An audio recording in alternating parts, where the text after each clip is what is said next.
पण तिच्यामध्ये कुठेतरी बिघाडी झालेली दिसते। आज उद्धव बाळासाहेब ठाकरे शिवसेनेने पत्रकार परिषद घेत आम्ही एकला चलोचा नारा त्यांनी दिलेला आहे। आम्हाला विश्वासात घेतलं नाही असं त्यांनी सांगितलेलं आहे आणि त्यांनी स्वतंत्र उमेदवार उभे केलेले आहेत। वरच्या मताचा आम्हाला जे फसवलं आहे त्या वरच्या मताचा आम्ही योग्य निर्णय घेऊ असं देखील त्यांनी सांगितलं। कसं बघता याकडे, या घटनेकडे? आता या संदर्भात तर मी आत्ताच ती पत्रकार परिषद मी उबाटा गटाची या ठिकाणी शिवसेनेची ऐकलेली आहे आणि आपल्या सगळ्यांना कल्पना आहे की राष्ट्रवादी सुनील तटकरेंचा असणारी राष्ट्रवादी हा विश्वासघाती पक्ष आहे आणि यांनी वेळोवेळी प्रत्येकाच्या पाठीमध्ये खंजीर खुपसण्याचं काम केलेलं आहे।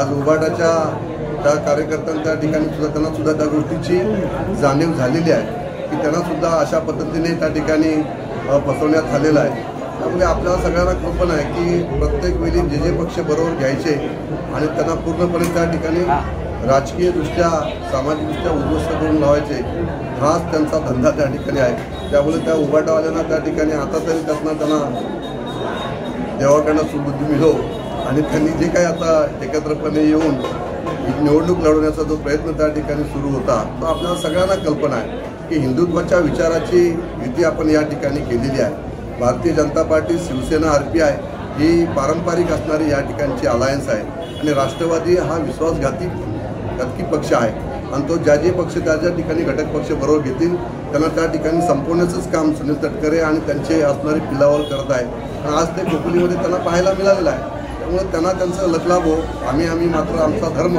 महायुतीचा पाळून या ठिकाणी महायुतीचे सर्वच्या सर्व उमेदवार आम्ही त्या ठिकाणी निवडून आणणार। धन्यवाद।